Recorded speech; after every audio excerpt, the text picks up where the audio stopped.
आरक्षण आमच्या हक्काचं नाही कुणाच्या बापाचं फसवणाऱ्या मोदी सरकारचं करायचं काय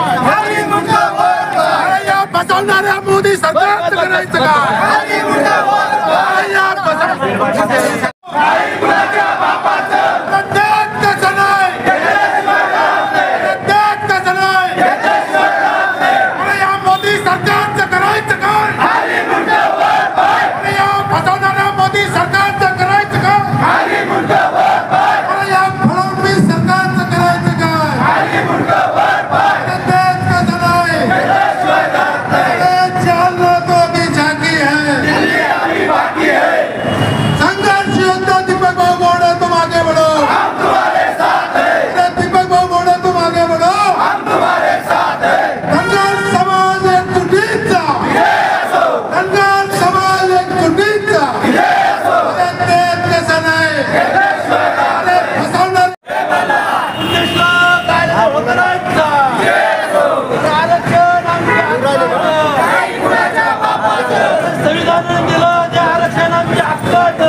मला असं म्हणायचं आहे बघा, सगळ्यात महत्त्वाची गोष्ट म्हणजे आम्ही काही नवीन मागत नाहीये किंवा आम्ही कोणाच्या ताटातलं मागत नाहीये.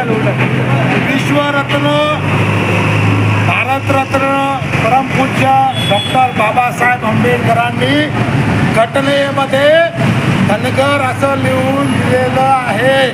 फक्त स्पेलिंग जे आहे बाबासाहेबांनी धनगर लिहिलंय आणि टाईप रायटर करणाऱ्यांनी जे आहे त्याला जमत असेल का नसेल माहिती नाही, पण त्यांनी रचं ड केलंय. एवढाच फरक आहे. मी तुम्हाला समजल या भाषेत सांगतो. भावांनो, आधार कार्ड असतं ना, आधार कार्ड, त्याच्यावर जर आपलं नाव चुकलं तर आपण त्या केंद्रात जातो आणि आपल्या नावाची दुरुस्ती करून घेतो. तशी ही फक्त आमची नावाची दुरुस्ती आहे आणि या नावाच्या दुरुस्तीला केंद्र सरकारने मनात आणलं तर एका तासामध्ये ही दुरुस्ती केली जाते. परंतु केवळ आणि केवळ मताचं राजकारण करायचंय म्हणून 2014 पासून भारतीय जनता पार्टी, शिवसेना, उद्धव बाळासाहेब ठाकरे या लोकांनी आम्हाला फसवण्याचं काम केलंय. हे लक्षात ठेवा भावांनो. धनगर आरक्षणाचा विषय जो आहे तो फार मोठा आहे आणि याच माध्यमातून आम्ही लढतोय. याच्यासाठीच आम्ही जे आहे हे आंदोलन करतोय.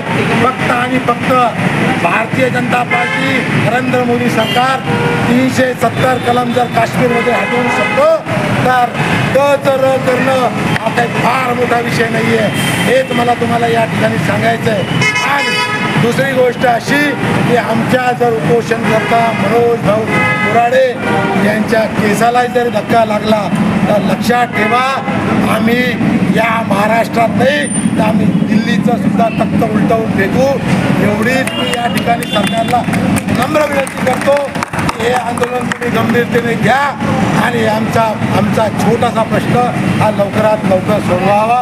हीच आमची समाज बांधवांची अख्ख्या देशभरातली मागणी.